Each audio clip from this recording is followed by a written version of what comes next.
Big show for you today, but an even bigger show on Friday when we're live in Cape May at the Grand Hotel of Cape May, New Jersey. And I want you to join us. And it's our last show of the summer, so make sure you come out and you join us for that, okay? It's going to be a lot of fun. We'll have a great time. Live shows are always a blast. And if you miss out, you're going to miss out. You don't want to miss out. Now, the president was talking about his meetings coming up with Vladimir Putin. And by the way, I should mention too, the reason why the founders, the framers of the Constitution, did not want D.C. to ever be a state is because they would have undue or extra influence over the federal government. They didn't want to create a special advantage. It's controlled by the feds, as I mentioned. It exists because of the feds, and it is controlled by the feds. Whereas the states created the federal government created the District of Columbia. And the District of Columbia, some of Maryland, some of Virginia, is completely governed by the feds. They decide how much power it gets. They decide how much power to take away. And this has been a seesaw that's been going on for a long, long time. But statehood, not going to happen. Not permitted by the Constitution, and not going to happen. That doesn't mean Democrats won't try. They will try, because it's a guaranteed blue state, guaranteed, with a guaranteed blue member of the House and a guaranteed 2 blue senators. And most importantly, it's a guaranteed 3 electoral votes for Democrats who badly need more electoral votes. So this is the issue, and this is the problem, and this is why it should not ever be a state. Among other things, among other reasons. But the president talked about the meeting with Vladimir Putin. And this is going to happen in Alaska. It's going to be historic, no question about it. And this is cut number 9 from today's press conference at the White House. Take a listen. I'm going in to speak to Vladimir Putin. And I'm going to be telling him, you got to end this war. You got to end it. And he wasn't going to mess with me. This war would have never happened. You know, we had a discussion about it one time, and we never had that discussion again. Would have never happened. That's got to happen. It's got to happen. So, you know. Oh, I guess D.C. You know, I wasn't sure about that. Yeah, D.C. does have 3 electoral votes right now. They do give it votes, but it is limited to no more electors than the least populous state. All right, so that is not an issue then. They already get the 3 electoral votes. But the 2 U.S. senators is a very big deal. And I'll tell you why. Because the ultimate goal is total control of everything, and then they get rid of the filibuster. You have 2 senators, and because the House is so tight, you have now a member of the House who actually votes. And then you tip that balance of power in a big, big way. And the 2 senators, though, being the key. You get rid of the filibuster. If you make D.C. a state, you make Puerto Rico a state, you have absolute control. You've got total control in the U.S. Senate. And without a filibuster to stop them, the Democrats could do whatever the hell they want. Even if the Republicans win the House and the White House, they have the Senate to block everything. That's their ultimate goal. It's always been their ultimate goal, no question about it. And they'd love to see that. All right, so the president continued on the meeting with Vladimir Putin, and he said he'll know within 2 minutes whether or not a deal can be reached. Cut 10. Well, we're going to have a meeting with Vladimir Putin, and at the end of that meeting, probably in the first 2 minutes, I'll know exactly whether or not a deal can be made. How will you know that?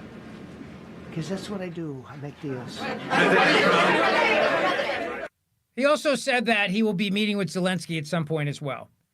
And they'll talk to Zelensky, and they'll have a conversation with him at some point. Whether or not the 3 of them will sit down, whether they'll all sit down together, is going to depend. And the president made that point today and drilled home on that issue as well. But it's not going to be the kind of situation where I mean, I'm very optimistic that something can be done here and then something can be reached. I'm optimistic because I think Russia economically is getting very, very hurt. And the president's putting pressure on countries that are buying Russian oil, India, for example. And it's just at some point, this war has to end. At some point, this has to end. So as part of this control of D.C. now and this crackdown on what's going on here, Attorney General Pam Bondi started talking today. This is cut number 6 about what would happen and what's going to happen and the power that they'll be using. And again, this is not just the National Guard. These are other federal law enforcement partners that are going to be used. Any sane, rational human being on the planet would be very happy about this. But we're not dealing with sane, rational human beings. We're dealing with the mayor and the city council of Washington, D.C. Cut 6. Let me be crystal clear. Crime in D.C. is ending and ending today. We are going to use every power we have to fight criminals here. President, thank you for caring about our capital. Families come here every summer. Our museums are free. We have the National Zoo. We have the National Gallery. D.C. should be a place where everyone can come and feel safe.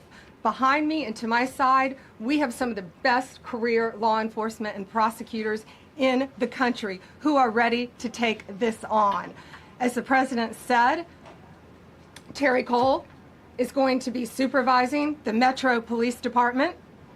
Gadi Serralta, our U.S. Marshal, is going to be supervising command and control, the entire operation. Our Deputy Attorney General, Todd Blanche, and I will be working with them closely, along with our great FBI Director, Kash Patel. Kash is going to talk to you in a minute about what we did in Virginia recently with Governor Youngkin. Many of you covered that, and it was tremendously successful. Not only that, our secret weapon here in D.C.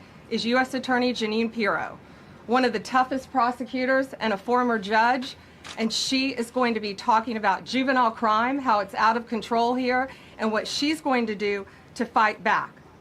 No more crime rampant in our beautiful capital. No more teenage girls beating a disabled man to death. No more of that. No more drive-bys. We're going to do everything we can. And working with the ATF Director Driscoll and Commander of the Army, we're going to all work together. That's what we all do in this room. We work together. We fight. Do not underestimate one person in this room. We're going to make D.C. beautiful. We're going to make D.C. safe again. One other thing, just at the wharf a few days ago, the area of the wharf, Terry Cole reached out to me, not even nightfall, on the weekend, where so many families in tourists go. A guy's overdosing from fentanyl on a park bench. In the middle of families around, they administer Narcan and saved his life. No more of that. The President of the United States is going to clean up D.C., and we're going to be there to help him, and we're going to be successful. Thank you. So what do they do in Virginia anyway? And Governor Glenn Youngkin retweeted this. Point is, Youngkin was happy to have the help. Most people are. Most precincts, jurisdictions, local law enforcement, happy to have the help. They're overworked. They don't have the manpower. They don't have the budgets. D.C., 2 million hours a year of mandatory overtime. They got 950 empty slots in the police department. Most mayors would be saying, thank you. Thank you for the help. Not today's Democrat Party. No. But since Youngkin's a Republican and Youngkin has a brain, he can explain, and he appreciated it. And here's the FBI Director, Kash Patel, talking about how they worked together, and they were able to do this and get it done. And the governor was very grateful and didn't feel like it was a military occupation. Cut number 7. And how do we do it? And what are we going to bring to D.C.? What we did in Northern Virginia, thanks to Terry Cole and Governor Youngkin and the team, we stood up a task force out in my Northern Virginia field office, and we said, let's let good cops be cops. Let's get them the intelligence and what they need, and let's get the red tape out of their way, and let's get DOJ partnered up with us to bring great prosecutions. And that's exactly what we did. In 1 month, we arrested 545 violent felons. 545 in the state of Virginia, thanks to Governor Youngkin's partnership. And that simplicity in law enforcement is what's coming to Washington, D.C. Pretty amazing. Let cops be cops. Let them do their job. And you have the National Guard there to assist them in other things so that the cops can go after the bad guys and chase the criminals. But most importantly, beyond all this, how do the people feel? What's the reaction like? Are the people happy? Of course they are. Here's some reactions. This is cut number 8. Some of the reactions after the announcement. Take a listen. It's awesome that we have extra police presence to keep everybody safe and have them coming back. Well, I guess we're going to stop the crime. Yeah, it's necessary. A White House official says tourist attractions and other known hotspots are the top priorities, with MPD also joining this enforcement. We saw a number of MPD cruisers patrolling 8th Street, a Secret Service officer at Logan Circle, U.S. Park Police by the National Mall, and multiple MPD officers at Benning Road. Now that's called a deterrent presence. So their presence is there to deter criminals. But if you're Brian Schwab, the Attorney General of D.C., can't prosecute your way out of this mess. All right? This is exactly what I mean about the today's Democrat Party and the left. They believe criminals are the victims, and they're too busy trying to come up with all their theories of why people commit crimes, and they don't actually want to prosecute them. And they really don't believe you can prosecute your way out of this because they believe it's systemic. It's just America's racist systemic past catching up with it, or some other woke academic nonsense that they were either taught or opined about themselves in a classroom. Seriously. I mean, there are law schools around this country right now that teach this crap. There are even professors at law enforcement colleges like John Jay and others around the country that give criminal theory on what makes a person become a criminal. As I said to you, the average victim of a crime doesn't really give a flying you-know-what about why that person chose a life of crime. They just want the police to arrest them. Or they'd rather the crime not happen in the first place.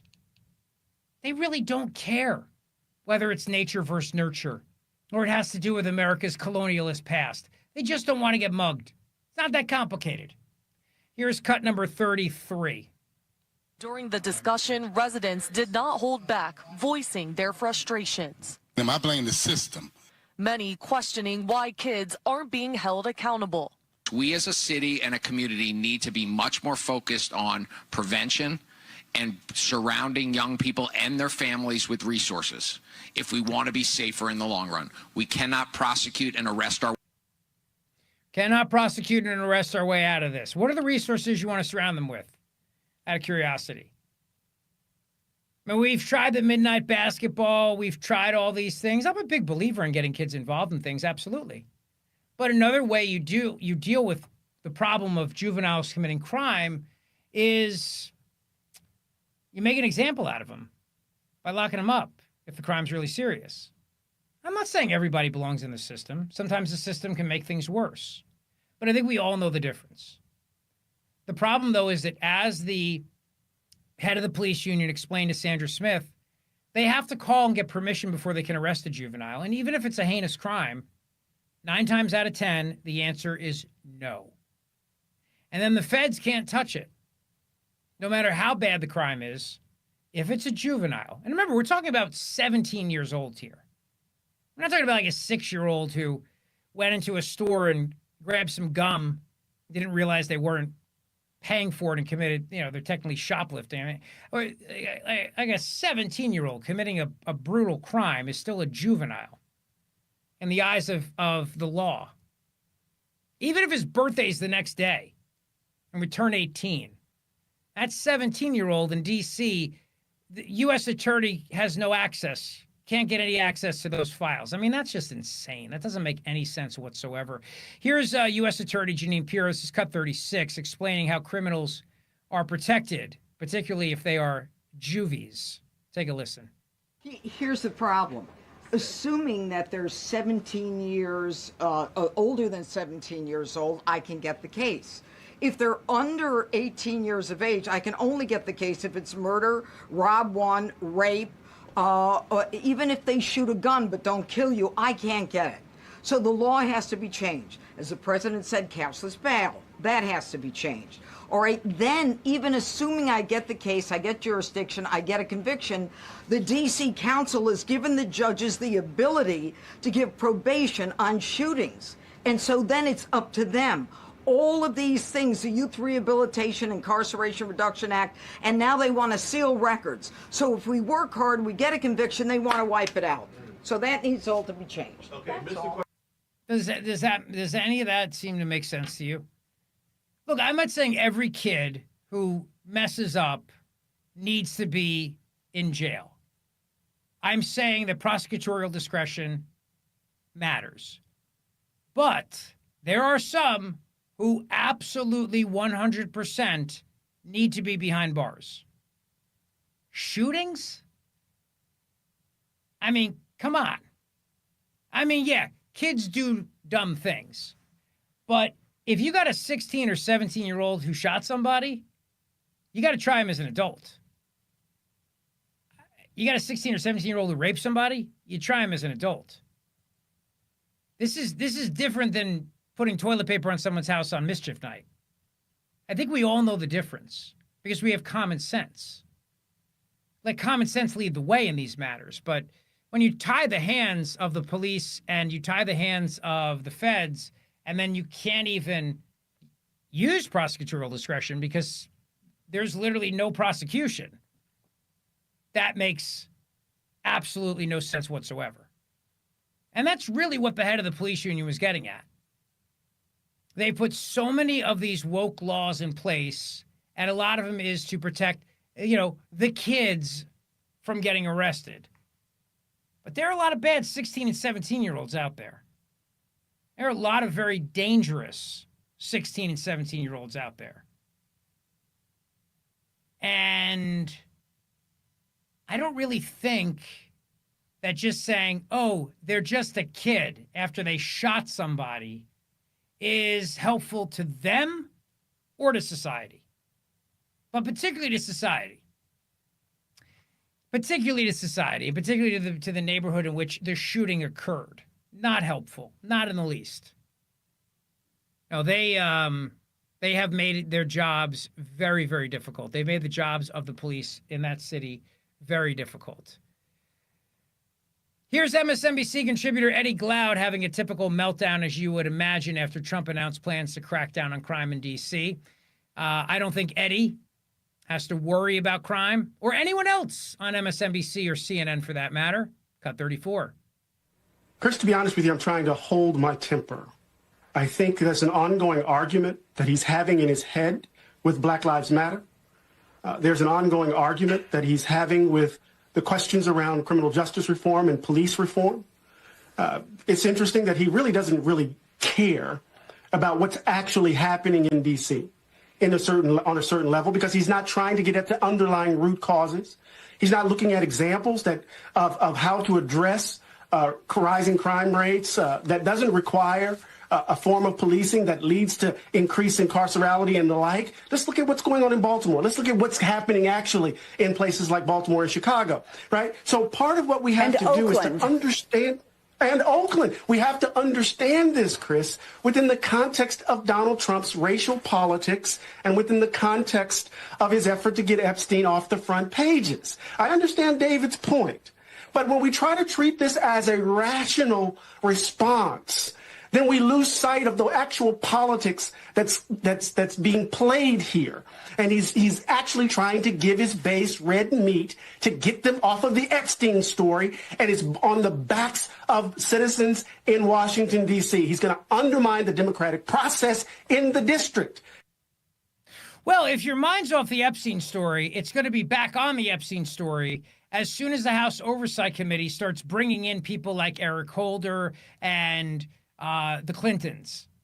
So your mind will be right back on the Epstein story. So if this is a big old distraction from Jeffrey Epstein, you'll be undistracted come September, because James Comer has sent out those subpoenas, and it culminates with the money shot of Bill Clinton. And that's a disgusting way to phrase that. Really, truly. Even I'm disgusted with myself for saying that. But yeah, that's the last one who's going to testify is Bill Clinton. So yeah, I mean, if he does, I don't think he will. But nevertheless, if your mind here on this Monday in August is distracted by Epstein, because the president has announced that he's cracking down on crime in D.C. You're about to get a whole undistracted really, really soon because the House Oversight Committee is going to start their hearings on Jeffrey Epstein. But what is it? Is it a distraction from Epstein, or is it the fact that Trump's a racist and he's sending law enforcement to go crack down on crime in the nation's capital, where the crime victims are, for the most part, black and brown people? So in which case, then, he's actually trying to keep them safe from crime. So then I would think that's not what a racist would do. See, I'm confused. I mean, I think if you're a racist and you've got criminals who are committing crimes mostly against black and brown people, as the left keeps calling people, because, you know, they have to make everybody into a crayon, why would you care? Why would you give a damn? You wouldn't. You wouldn't spend federal resources on that. You'd be sending the feds into the posh white neighborhoods to make sure that their cars don't get jacked and that their homes don't get broken into. And then if that was the case, you'd have the left screaming about that. He doesn't care about the people in the poor neighborhoods. It's like, they talk about not being able to win. And is Eddie suggesting that the criminals are all black? Is that what Eddie's suggesting? I mean, I'm just saying, because that kind of sounds racist. And if they are mostly black and brown, because again, the left has to make everybody into a freaking Crayola color, should we not go after them then? I don't get that. We should only go after white criminals? I don't really get that either. I don't really think it matters. I think the only color they want to see is orange, as in them wearing it.